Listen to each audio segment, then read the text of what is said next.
Everybody come see us on tour. We'll be in Columbus, Dayton, Cleveland, Cincinnati, Lexington, Kentucky, Burbank, California, and Honolulu. Go to jimmydore.com for a link for tickets. Hello, everybody. Welcome to the Jimmy Dore Show.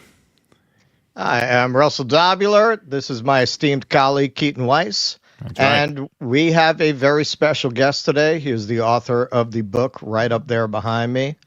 Tom O'Neill is an award-winning investigative journalist and entertainment reporter. His work has appeared in national publications such as Us, Premiere, New York, The Village Voice, and Details. You know, it tells you a lot about the publishing industry that half of those are gone now. O'Neill is best known for his book Chaos, Charles Manson, the CIA, and the Secret History of the 60's, co-authored with Dan Piepenbring, which presents his research into the background and motives for the Tate LaBianca murders committed by the Manson family in 1969. Let's welcome Tom O'Neill. How you guys doing? Tom, Hi. How are you, man? Good to see you.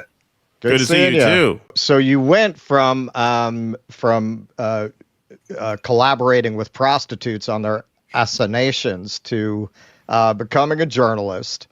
You got an assignment from Premiere magazine to cover the anniversary of the Manson murders, Right. and this wound up being a 20-year odyssey, in which you never actually turned in that article. Premiere is long gone now, but the book is here. Why did you get so drawn in? Why didn't you just write the article, take the check, done? A few reasons, mostly because the prosecutor made a mistake, Vince Bugliosi, in our interview. You know, I asked him if there was any information he had never shared before. So we went off record and he told me some information. And had he not answered that question, or had I not asked it, it probably would have been a routine 3-month assignment. Who knows where I'd be now? I mean, maybe with the state of journalism, I'd probably be living on the streets or back up on 59th Street driving a horse. But because of that, I fell down a rabbit hole of research. And again, I never expected it to go beyond the original 3-month assignment. And then once it got extended by a month, it was, you know, a year, 2 years. The magazine paid me almost 2 years to write the story because I got the editor-in-chief, as sucked into the vortex as I was. And then he got fired. Actually, I was told probably because of that, because they kept paying me. They started giving me a monthly fee. They knew it was important and he supported it, but then they yanked him. And then at that point, the new guy was ordered by the corporate overseers to get that story immediately. And at that point, I got a great book agent who finagled a deal that got me out of having to turn the story right away, and made an arrangement for them to get compensated. When a book was done, probably, I think the original paperwork said within a year or two, but it was still 20 years. And I'd still be working on it if it weren't for my agent saying, you're never gonna get the big smoking gun that you're chasing. You've got enough important new information to put out there. So yeah, there were a lot of ups and downs, a lot of really low points, and it was finished and turned in exactly within 48 hours of the 20-year anniversary of me getting the call to do it. And I got my collaborator, Dan, about a year and a half before we finished. And, without him, I don't know if I would have been able to do it. I couldn't see the tree, the woods for the trees anymore, or whatever that phrase is, because I had gotten so immersed. I mean, the information you see behind me is about a quarter of what I've got. There's stuff surrounding me and under me, just a lot of material, because I ended up covering about 20 years worth of American history from like the mid-40s to mid-60s, and trying to be as, I try to be as accurate as possible and not speculate. And that was kind of a double-edged sword for me, because it's why the book ends up without a finite conclusion. But I think there's enough new information in there to make it hopefully a worthwhile 20 years of my life. Well, because I noticed, because I watched your interview on the Joe Rogan show, because that's where I get all my news, is the Joe Rogan show. I don't watch anything else. I don't read anything. What's the point, right, anymore? We talked about it today. I just got an alert from people who follow me or who help me with this stuff, and he had a guest on, a guy who started a company called Rifle Coffee or Black Rifle or something. Yeah. Right. Yeah. I don't know who he was, but they talked about it for quite a bit. And every time that happens, my sales go up. I'm sorry, but I interrupted you. No, it's okay. No, because I noticed in that interview there were several times where you kind of pulled back and say, okay, now I want to stop before I say something I can't prove. I only want to deal with what I can prove. I don't want to speculate. Yeah. And so that's got to be. It's got to be tough to know when, okay, we have enough to pull the trigger and actually put this out, because you're chasing and chasing and chasing something. You figure there's got to be some smoking gun here, right? There's got to be something that, oh my God, what if I put this book out and then I find it? Was that a hesitation? What if I put it out too soon and then I find the thing I'm looking for? I find the Holy Grail. I mean, maybe in the back of my head, but it really was that I always felt it was within reach. And it was just around the corner. And it's interesting, when we sold the book the first time in about 2005 to a very prestigious publisher, Penguin Press, my agent, in the conversation we had after it was sold, when they were talking about, how long it was going to take me to deliver the book. At that point, I've been reporting for 6 years, and I asked for at least 2 or 3, and they very generously gave it to me. And my agent said to the publisher and the 2 people in charge, you have to understand, before Tom will allow something to be valid or true, he has to try to disprove it from every angle, right? Which is why this is so tedious and slow. But he doesn't want anything in there unless he can absolutely document it. And of course, it wasn't finished in 2 or 3 years, and then that publisher ended up pulling the plug on it, I think about 6 years later, and then suing me for a return of the advance, which really crippled me. So, I don't recommend it to anybody. It's not good for your mental health. It's, in the end, I get financially compensated for all the time you put into it. I mean, I don't regret it, because it was an exciting time, but there's just so much you got to give up for it. Unless you've got some patron saint somewhere, a benefactor, it's a tough, difficult thing to do. Well, it seems like it became your white whale. Like you just pursued it. And reading the book, between the Los Angeles setting and the writing style, it really reads like a Raymond Chandler novel, where it's just full of all these weird characters with hidden motives and kind of subtext, and everything's just around the corner. Yeah. And but what you did put together is very suggestive, and in some cases, I think pretty conclusive. So something that really jumped out at me reading it, I read every major Manson book up to I read Sanders, I read Manson in his own words, I've read Helter Skelter, and the most obvious thing that I think you tease out here is he was on parole this whole time. He was a federal parolee. How it's as plain as the nose on your face once someone presents it to you. How on earth did this guy do this? He kept getting in trouble.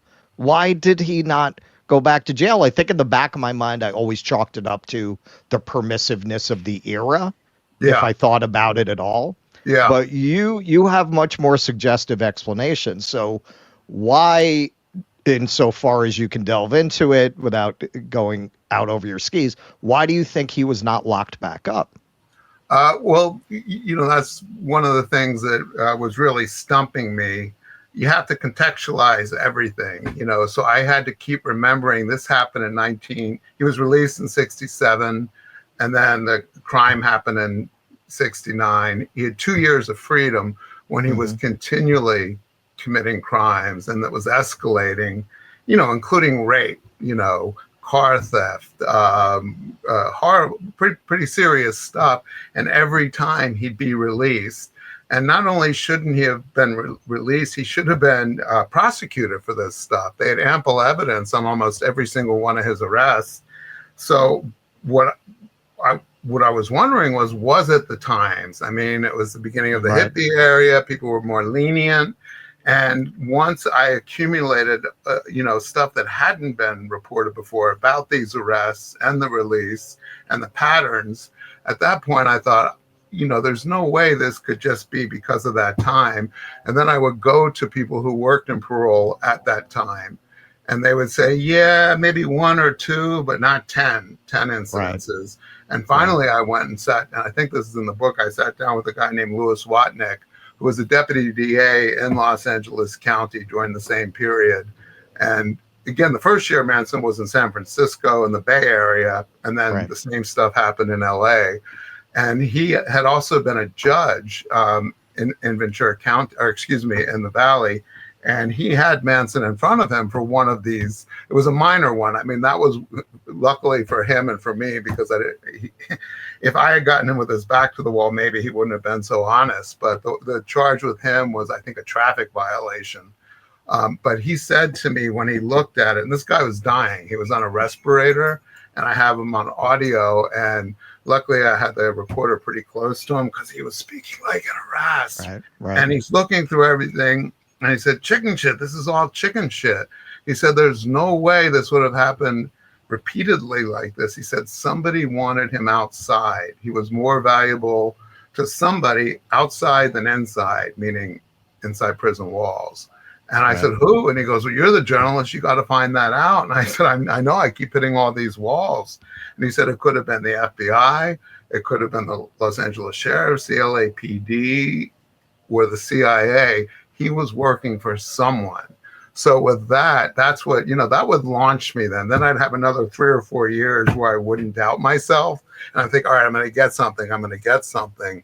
But ultimately, the answer to the first question you asked in the last 5 minutes was, I believe that he had a relationship with law enforcement, and they needed him to do something. And that's why I don't like to speculate. We all know what he did. He committed this or ordered these horrific crimes that really tarnished, almost crippled the left-wing movement, because prior to August 9th and the murder of Sharon Tate and her friends, hippies were really looked on culturally as these benign, harmless, flower children who lived communally, had, weren't a threat, to society. Manson changed all that. Not overnight when the murders happened, because nobody knew who did it right away.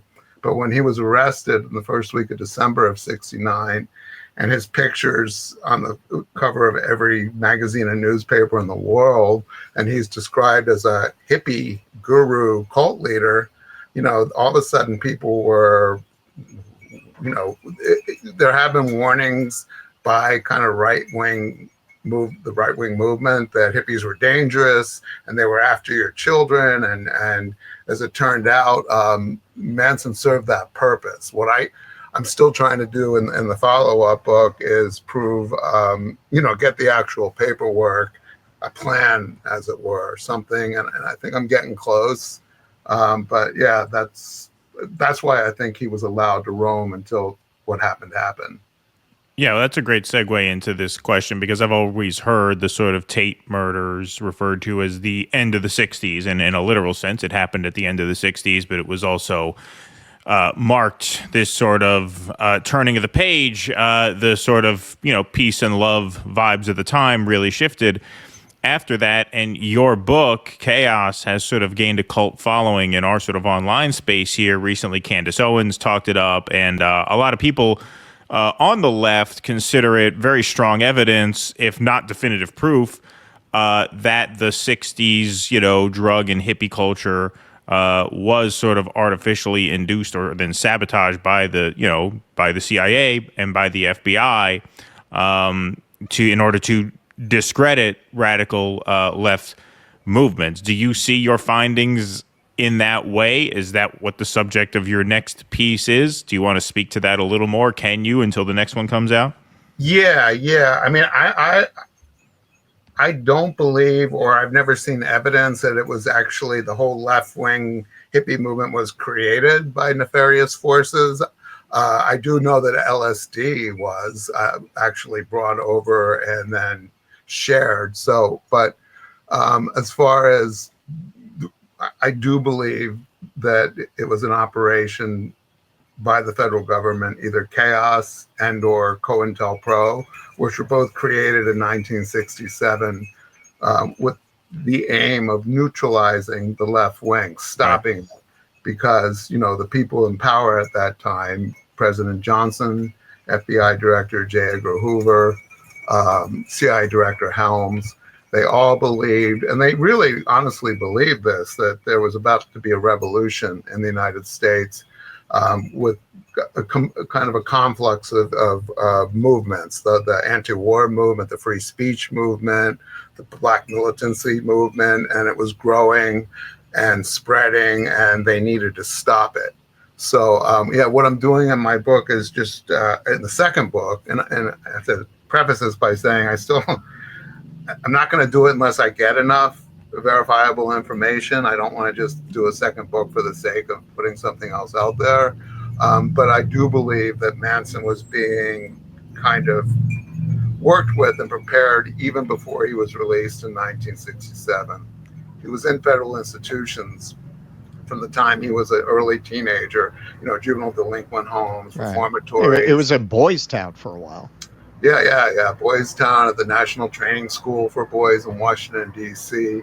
And there were MKO research programs using particularly teenage boys that didn't have families on the outside that were, following their welfare, targeting them to try to learn.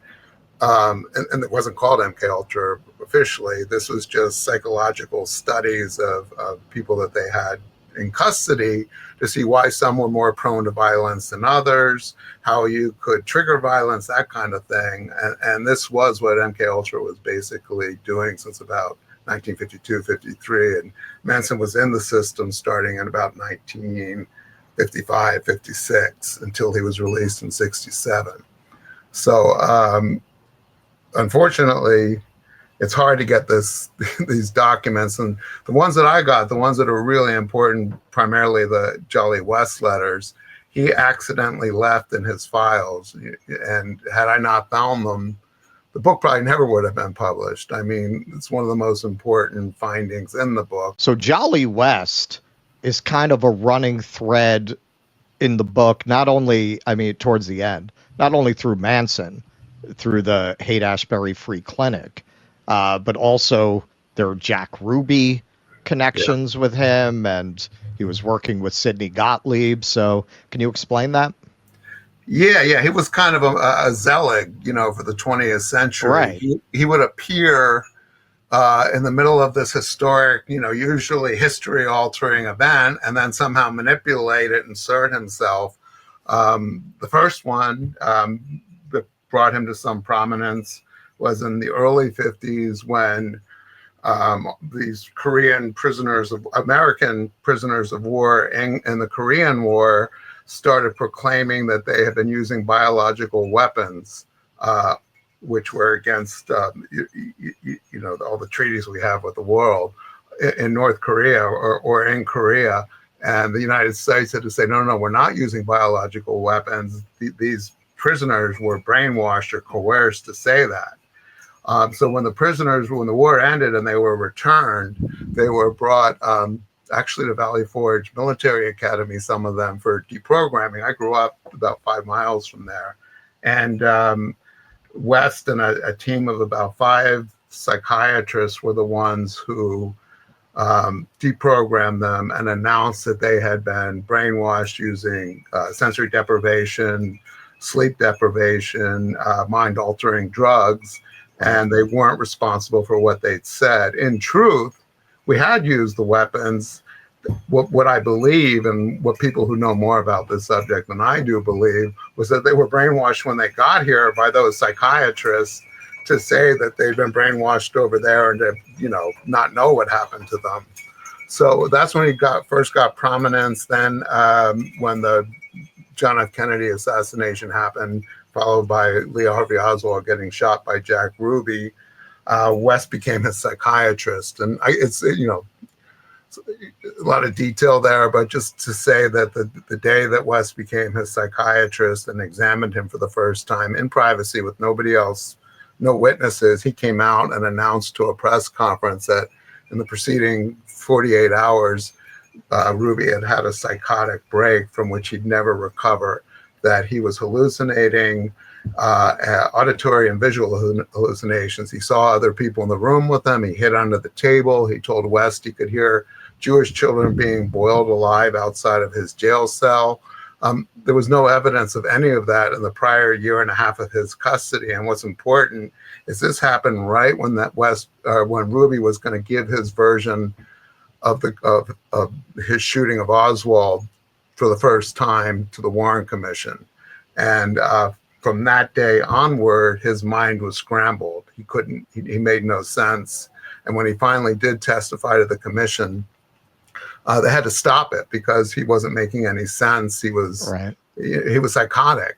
And what I found in these letters that West had written to Dr. Sidney Gottlieb, who was the poisoner in chief of the CIA, he was the one who created the MKUltra program and ran it for 20 some years.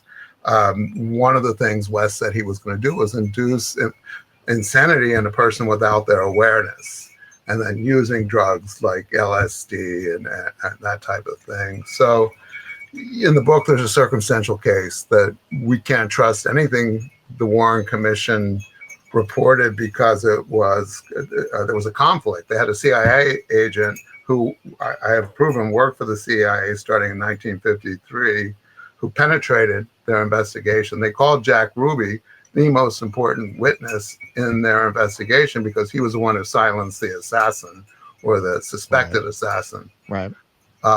So yeah, then West went on and ends up in the Haight-Ashbury right when Manson arrives, and in the same building for the summer when Manson evolves into this hippie cult leader who had complete control over his followers to the point where he could tell them to go out and kill a stranger and they wouldn't question it, they'd do it. This was what MKUltra was created to do, programmed assassins.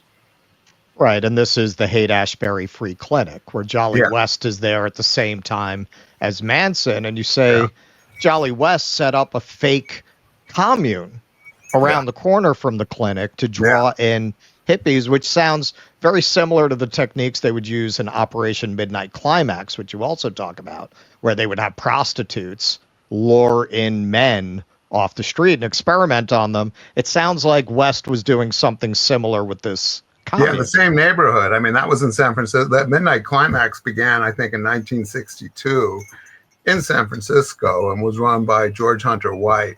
And West took a leave of absence from University of Oklahoma, where he ran the psychiatry department and the neuroscience center, to go to the Stanford Research Institute for a year. He was supposed to write a book called The Induction of Abnormal States, which he never published. He never did any of his required work for getting this, this year. He got a lot of money to be there for a year to study. He was supposed to speak. He went right to the Haight and started studying hippies.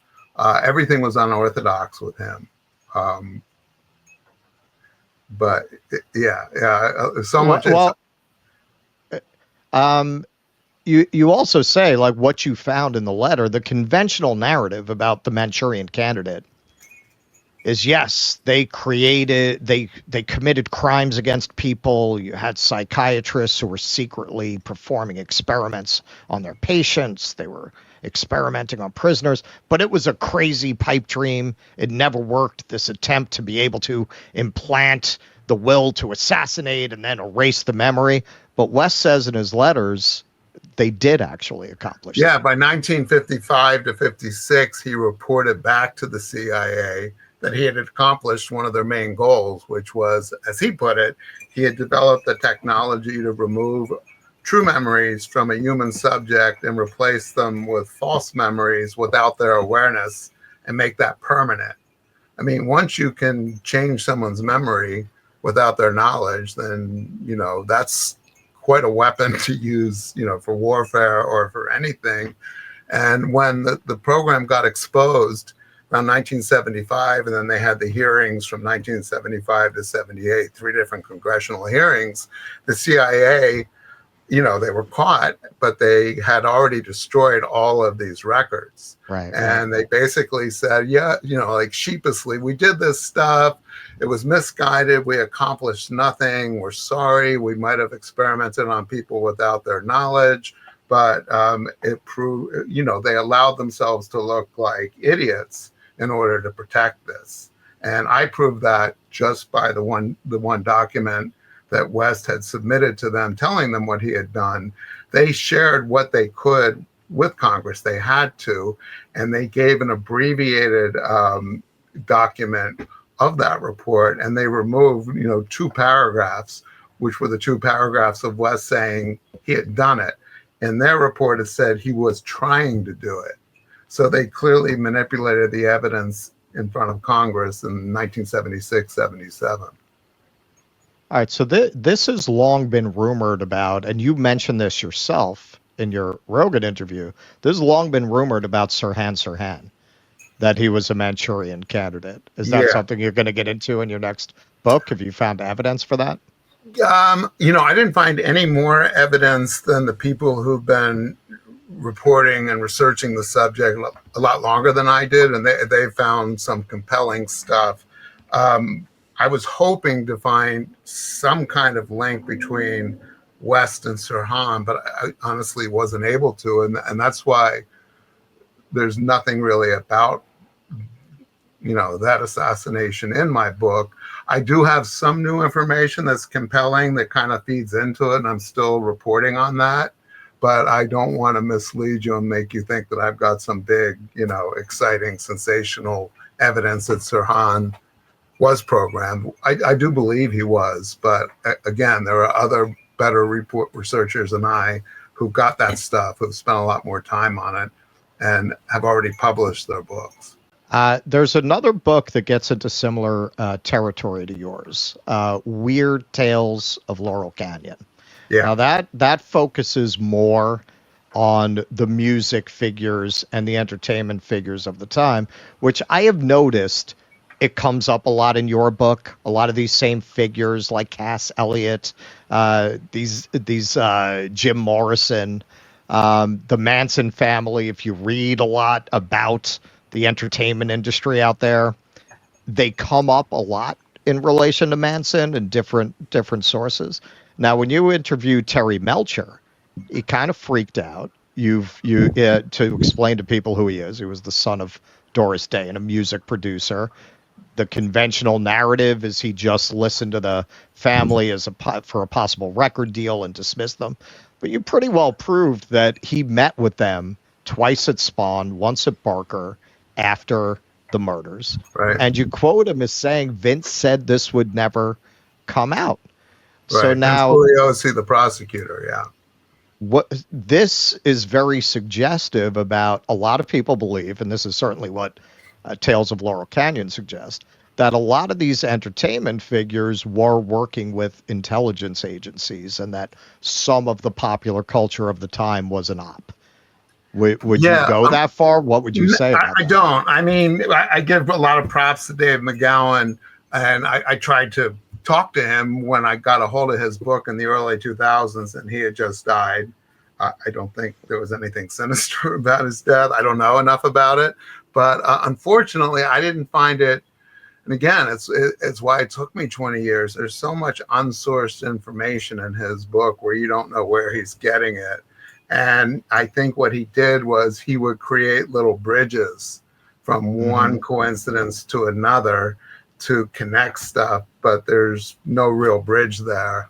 And I think he, had the right intentions, but I think maybe he published his book too soon. He was on the right track. I mean, so much, he talks about everybody's parents being in the military. Right. Well, I mean, these that generation, was the children of World War II and World War I. My father was in the military. They could accuse me of being a part of intelligence. So there's a lot of good stuff in Echoes of Laurel. Is that what it's called? Echoes of Laurel? Weird Tales of Laurel. Or Weird Tales of Laurel Canyon. Yeah, I get it mixed up. I mean, I haven't actually opened it for quite some time, but there's no footnoting, there's no sourcing, and it was just really, really frustrating because I felt it was too speculative. But Cass Elliot, Terry Melcher, the Beach Boys, Neil Young. There was a group of musicians that Manson had. Zappa comes up in that book a lot. And part of the Zappa,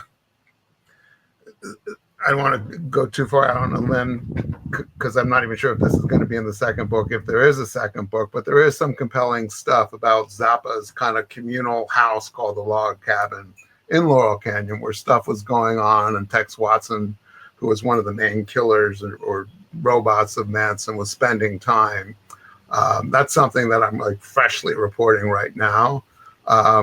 So the answer to that question is kind of yes and no. There's good and there's not so good in the Laurel Canyon book that he wrote. You would probably say more. I mean, just in keeping with one of the previous questions, it sounds like what you're saying is that where there was intelligence interference, it was more to sabotage the sort of counterculture of the 60s than to build it up.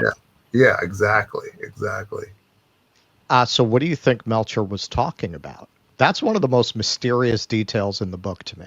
Yeah, well, I mean, I have this document, among other documents, showing that he had basically lied about his relationship with Manson, how long it extended after. I mean, he said he hadn't seen Manson for, I think, 6 weeks prior to the murders. And then I found 3 different documentary sources showing that he had gone out and seen Manson at the Spawn Ranch right after the murders, and then all the way out to Barker Ranch, which is 6 hours from Los Angeles in Death Valley. And even when you get to where the Barker Ranch is located, it's like 6 or 7 hours to get up. Right. To the top of the mountain. Yeah, really hard to get to.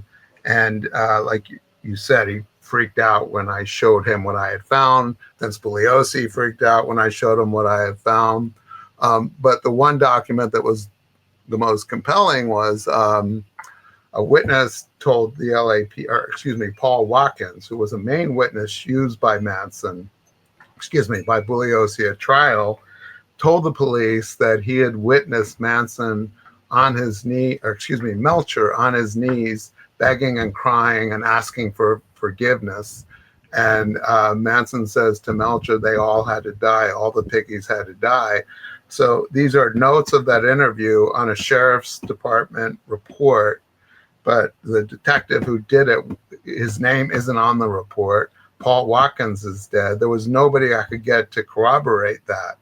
And had I only had that document, I probably wouldn't have done that reporting about Melcher's relationship with Manson after, because it wasn't enough. But I got 2 other sources, Danny DiCarlo and Springer. So, it's the most frustrating thing even talking about it now. I mean, the book's been out for 5 years, and I still feel like I'm constantly dancing around trying not to say anything that I haven't proven and just show what I can show. And in the end, it might sound like a cop-out, but I like people to read the book and then reach their own conclusions, I also have said this before, but one of the ways I was able to reconcile myself to publishing a book that had open-ended questions and areas was thinking other people would pick up my reporting and run with it, and extend it. And I do think that's being done. I get calls from lots of people since it's come out telling me they're,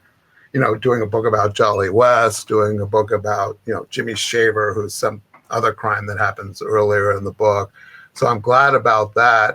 But it's hard, it's really hard to present this information without either sounding crazy or like you're just making shit up. And that's why I think I was so much harder on McGowan and some other people who've written books like him for just throwing stuff against the wall and hoping people aren't going to, press them with questions.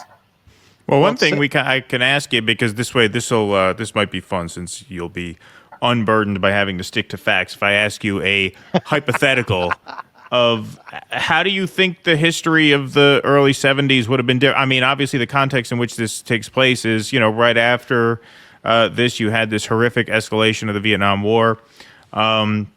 how do you think history would have been different? That recent history after this time would have been different absent this kind of intervention by the agencies. That's a good question. Well, I don't think it stopped. I mean, I don't think it stopped with Manson. I think Manson heard it and really ended the romantic image of hippies. Right. Yeah. Yeah. But I think, Nixon was inaugurated in January of '69, and things got even worse, with what he was doing secretly, especially with the war. So it didn't work. It took, how many more hundreds of thousands of lives were lost in Vietnam. But as far as an American history on our own soil, I don't know. I've never been asked that question before. I might have to think about it. What would have happened if those murders hadn't happened, or if Manson hadn't gone to prison? I don't know. Maybe they would have found somebody else, or maybe they had somebody else already in the laboratory that they were going to use as a backup plan to, demolish the image of the hippies. Well, because I remember, I came of age during the Iraq War, and growing up in the suburbs, my parents were hippies. They were, Haight-Ashbury and all that. I was actually born in San Francisco. But I would hear anti-war protesters described by normies as dirty hippies. Like, that stuck. Yeah. That really stuck. Yeah. And what you're saying is that they actually had a lot more cultural cachet at the time, and that whole brand, I would say, as of 20 years ago, was sort of tarnished. Now you don't really hear it much anymore. Now it's just kind of mostly gone away. Yeah. I don't know. I mean, again, it wasn't just the hippies. Manson, the official narrative is that Manson committed the murders to implicate the Black Panthers. Right. They were as much of a threat as the left-wing movement, the hippie movement, to American security in the eyes of, the powers that ran things. And it didn't work, so maybe if Manson had been better at framing the Panthers for it, who knows, what would have happened then, because the Panthers continued. I'm not really sure if I can answer that any better. Well, you also have suggested that part of the intention of killing those particular victims at that particular location, which was a well-known party house among the elite Hollywood set, was to scare what Leonard Bernstein, what Tom Wolfe describes in Radical Chic in his essay about these white Panthers who were fundraising for the Black Panthers, to scare them away. Like, see what'll happen if you get involved with these people. You mentioned Jane Fonda and Donald Sutherland. Donald Sutherland. Well, there's a memo, I didn't find it. It was found, it was stolen in the early 70s when this group of radicals invaded an FBI warehouse in, I think, Easton, Pennsylvania, also not far from where I grew up, and got these COINTEL profiles. And there's a memo that was written from the DC office, I believe by Hoover, I have it behind me somewhere, to the LA field office in November of '68, so less than a year before the Tate murders, saying what we need to do is make the white radicals who are supporting the Panthers believe that when the revolution finally happens, that they'll be lined up against the walls with the rest of the whites in America and slaughtered, which is what happened at the Tate House. That group up there, that's where everybody in Hollywood went for parties, to hang out. Jane Fonda, Warren Beatty, Donald Sutherland, Nicholson, all those people. And, the FBI, because of that theft and because of the COINTEL profiles, the FBI had to admit to a lot more than the CIA ever did. I mean, they had to pay reparations to Black militants who'd been murdered due to provocations by the COINTEL agents who had infiltrated the groups and set them up to attack each other. I mean, it's pretty complicated, but it was working. That stuff was all working. Now, you mentioned that Tex Watson gave an interview to his lawyer before any of the real narrative had set in. Right.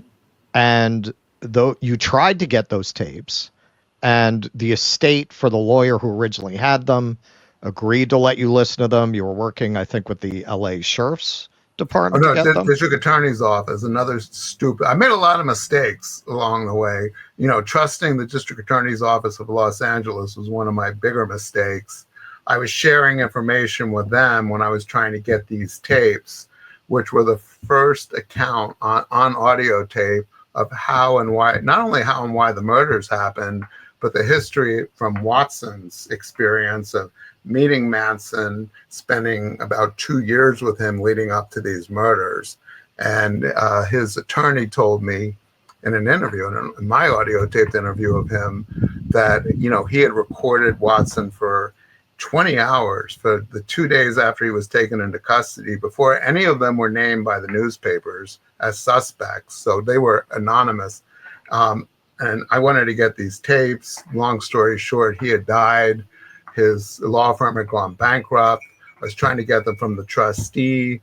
And I kind of had to use the DA's office. I mean, I did know something of what I was doing. I told her that the lawyer told me, which was true, I played her the tape, that Watson had described other murders that Manson had committed that had not been discovered on these tapes. So I said, if there's the answers to, you know, with some parents from the 1960s who thought their kid ran away or disappeared and didn't know why or what happened to them, you can't just destroy these tapes or do whatever you're going to do with them. And I told her that the DA's office was supporting my, you know, effort to get the tapes, and she needed to hear it from the DA's office. So I put her in touch, and then I lost them.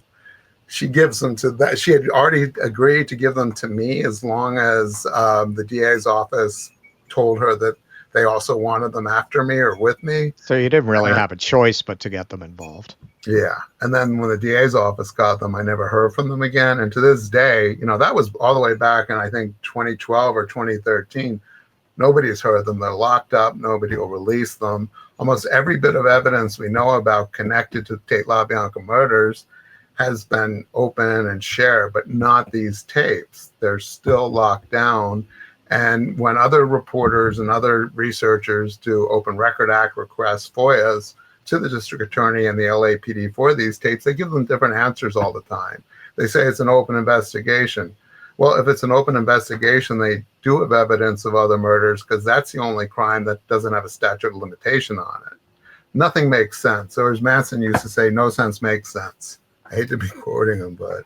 Now, why do you think all these years later, I mean, it's hard to argue they're not hiding something. Why would they not release these tapes? Because they're hiding something. I think that they have the truth of why and how the murders happened, of peripheral people who are named in my book, like Reeve Whitson. I believe that is damaging. I mean, it was until OJ. Explain who that is. How much time do we have? Reeve Whitson was a shady character who kind of had one foot in the world of Hollywood, was friends with Sharon Tate and her father and Jay Sebring, and had the other world in military intelligence. And he was, when he died... And just to tell people, Jay Sebring was like this hairdresser to the stars who had dated Sharon Tate, was rumored to still be carrying a torch, and was killed one of the victims. Yeah. So Reeve Whitson, before he died, again, a couple months before I started my reporting, had told his closest friends and associates that his dying regret was he could have prevented the Tate murders. He's told them that he had infiltrated the Manson family and some type of operation, and was at the murder scene, the Tate house, after the murders had been committed, but before the police got there, which actually jives with physical and auditory evidence between the hours of 1 a.m. when the murders were committed and about 9 a.m. when the maid discovered the bodies. About the middle of that period, there was all this noise emanating from the house, gunshots, screams that didn't coincide with when the murders happened 2 or 3 hours earlier. And Manson has said he went back to rearrange the scene, and he wouldn't say who he went with. The implication is Reeve was the one who did this.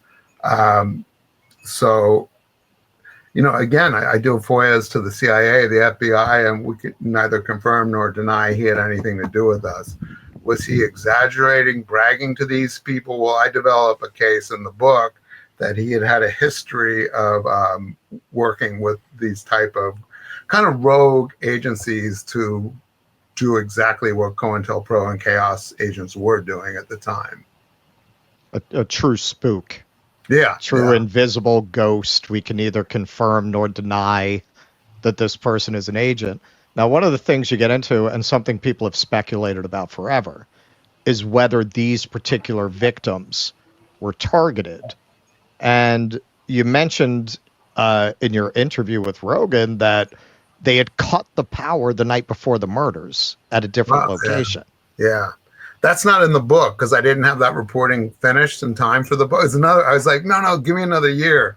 So that I did a long kind of video of the documents, the interviews I did to show that the police had information that the night before Sharon J., Abigail Folger, Wojciech Frykowski, and a visitor to the house, Stephen Parent, the night before they were murdered, the four first people I said, Folger, Frykowski, Tate, and Sebring, were at Sebring's house for dinner and then to watch a movie. And believe it or not, there was cable in Los Angeles in 1969. I didn't know that at the time I was reporting this. After dinner, they sat down to watch a movie, and there was a big surge of electricity, and they lost the cable connection. And a guy named Greenberg, who was the son of Jay Sebring's lawyer, who had installed all the electricity at the house for Jay and was then a law student, was called by Sebring the night before, and he told him, we lost our cable connection. The lights work, but we don't have cable. Can you come fix it? And this guy was going out on a date that he'd been working for a long time to get. He's like, yeah, I can. I'm about to go out on this date. And Jay said, all right, forget it.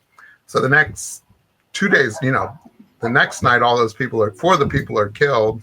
And then 2 or 3 days later, Greenwald's father tells him to go to Jay's house to get a suit for Jay to be buried in. And at the house, that's guarded by the LAPD, he explains who he is. He goes in. While he's there, he decides to go try to figure out what happened to the cable, on the Thursday night before the Friday. And he went to the back of the house and saw that it had been cut through. And he told the LAPD that these wires had been cut, not by an animal, not by a landscaper or something, because it was 7 or 8 o'clock or 9 o'clock at night, but they were deliberately cut. He could tell by the gradations. That document disappeared. I found it. Nobody's ever reported that. And then I found Greenwald, the guy who made the report, and he confirmed that he said all that and still believed to this day that those victims weren't strangers to their killers because somebody tried to do the same thing the night before. The second night at the Tate house, Tex Watson climbed up a telephone pole and cut the telephone wires, but not the electricity to the Tate house. So they didn't lose lights or power or anything. And what Greenwald believed was they thought they were cutting the phone wire the night before and accidentally cut the cable that went out. And for whatever reason, that caused the surge. So it changes the whole, narrative of the crime if they, Bugliosi's case rests on the fact that the house was picked randomly just because it represented the white establishment, and Manson had known a little bit about the house because Melcher had lived there, the prior resident. So all that kind of falls apart in the book. And unfortunately, we're talking about it now, but that whole section that we just talked about in the last 10 minutes isn't in my book because I didn't have it in time. Well, you should just do one of these podcasts. We just throw this shit together every week and you say what you got to say. And then if you find new shit out, you put it next week. You should. No, I'm serious. I mean, I say it kind of jokingly, but you should. I thought if I weren't doing the second book, I would. And I've actually, had lots of meetings, and there's a group that are pretty good podcast people. And I've come pretty close to doing something. I mean, unfortunately, the rights to everything in the book are tied up now by Netflix because they're doing a documentary. Netflix or Amazon? No, Amazon doing it. Yeah. So if you Google, Amazon bought the rights, the scripted rights to the book before the book was written. They got a hold of the second proposal when we resold it in 2017. Long story short, purchased the scripted rights, and had to wait until the book was published, 2 more years, which was great for me because I had to renew the option, then you get more money. But when the poor guy finally wrote the script adaptation, Amazon insisted that it be a feature film, and it's really hard to tell this story in 2 hours. And they ended up pulling the plug on the project. And then I sold the documentary rights to Netflix, and that's supposedly coming out this winter. But until that's great. Yeah, until it's out, and I have to look at the contract, but for a year or 2 after it's out, I can't do anything with the content of the book, except talk about it on other people's podcasts. I can't do my own podcast on it. But I was going to do, I've got a lot of stories that I got from that same period of Hollywood that I gathered, when I was doing this reporting that didn't end up in the book, that's separate from it. And I've wanted to do a podcast with this one group of people who I respect and I know would do a good job. But I'm so scared it's going to be too distracting from reporting the second book, which, I'm doing 7 days a week again, and it's exhausting. All right. One thing you said there that really intrigued me as somebody who has researched a lot into this. You say you contacted a lot of former family members, and some of them were not as former as you expected. Can I ask who that was? Well, there were a few who were public about not being former. Sandra Good, who was, she hasn't done an interview for, I think, 4 or 5 years, but until she stopped doing interviews, she was very public about supporting Charlie, believing Charlie, when he was alive, shouldn't be in prison. Squeaky Fromme, who was released from prison for the assassination attempt on Gerald Ford about 4 or 5 years ago, she still supports Charles Manson. The couple that I write about in my book, the people who pretty much chased me off their properties when I found them, living under different names. Right. I don't know that they're still supportive or were then, but I think they're implicated in the murders and had gotten away with it. And I probably shouldn't name them now. I can't remember if I did in the book. There's a lot of stuff in the endnotes, that isn't in the main text. So if I name them, they might be in the endnotes.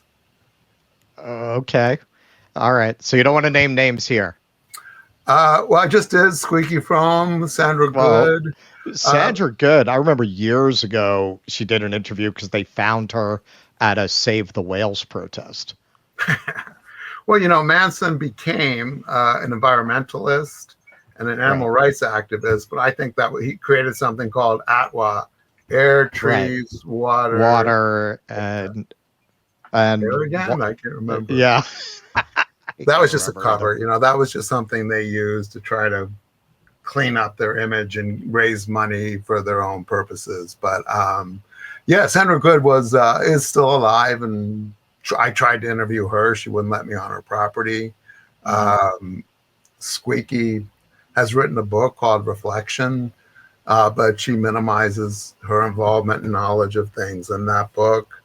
But the other few, I can't deal with another libel suit right now. Did you get to any of the ones who are still in jail, like Van Houten or? Not Leslie. She's actually out now. I interviewed Manson. I interviewed Bruce Davis, Bobby Beausoleil. None of the women.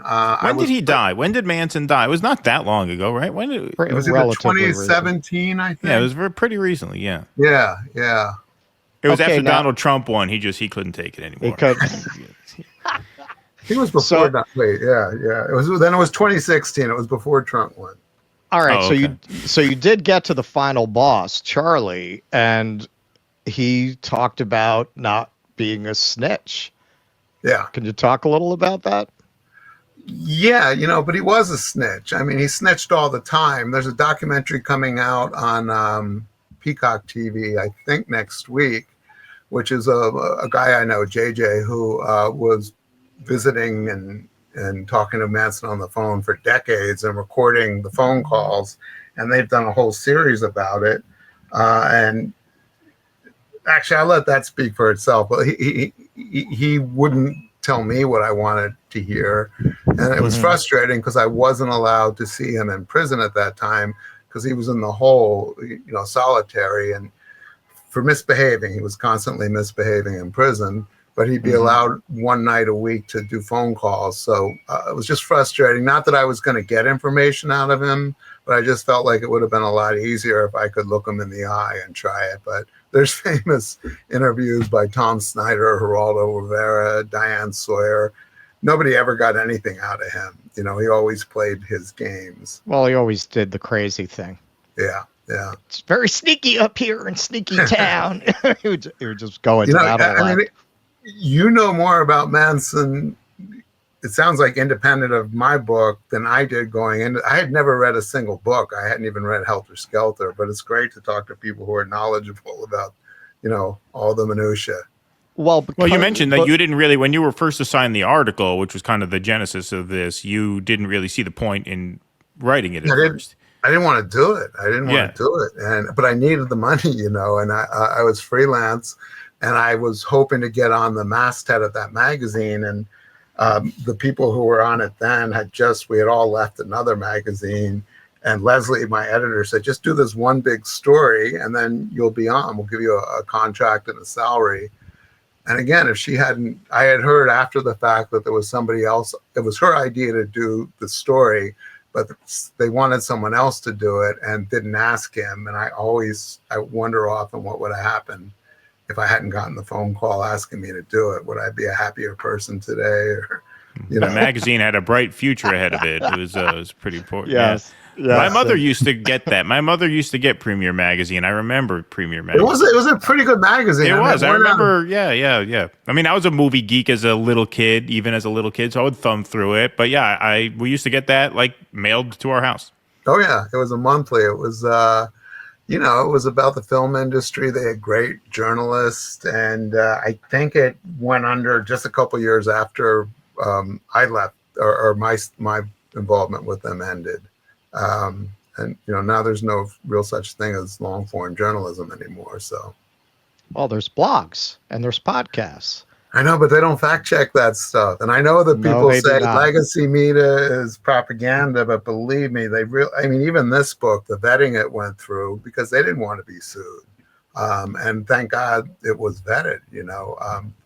And that's the scary part about blogs and, you know, non-traditional media is you can put anything up there without any, you know, sourcing, and people just believe it. Yeah, that's what we do. So we just say whatever shit we want. Working for us. Yeah. That was actually one question I had for you, because you mentioned at the time the book came out, you were surprised you weren't getting more reporting. Now, something that we cover a lot in our space is a lot of these CIA guys now, they go and they work in the media. There's a very cozy relationship today between the intelligence services and the media. Well, there's always been Operation Mockingbird, where they manage it, and you know, there's a lot of evidence that even the movies and stuff that come out of this time in Los Angeles, that come out of here, are vetted first and controlled by assets or functionaries of the Central Intelligence Agency, and who knows what other agencies. But it's one of the frustrating things of trying to do any kind of investigative journalism. You're like, am I just a part of the propaganda because I'm getting fed? You always have to wonder, even if your sources seem verifiable, if they're not working for some other agenda or group. Everybody come see us on tour. We'll be in Columbus, Dayton, Cleveland, Cincinnati, Lexington, Kentucky, Burbank, California, and Honolulu. Go to jimmydore.com for a link for tickets.